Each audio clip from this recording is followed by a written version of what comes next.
ரஷ்யாவில் சிக்கியுள்ள கடலூர் மாணவரை மீட்க வேண்டும் என்று பிரதமர் நரேந்திர மோடியிடம் எம்பி துரை வைகோ நேரில் வலியுறுத்தியுள்ளார். அதனை முக்கிய செய்தியாக பார்க்கிறோம். கூடுதல் விவரங்களை நம்முடைய செய்தியாளர் சுசித்ராவிடம் கேட்கலாம். சுசித்ரா, இந்த சந்திப்பு குறித்த விவரங்களை பதிவு செய்யுங்கள்.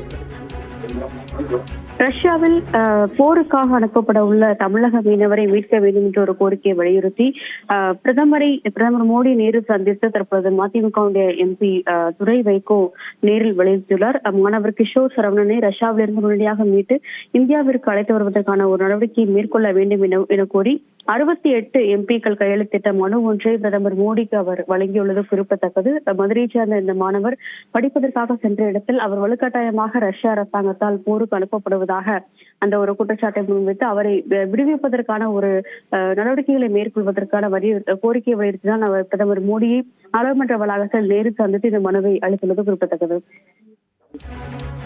விரிவான விவரங்களுக்கு நன்றி சுசித்ரா.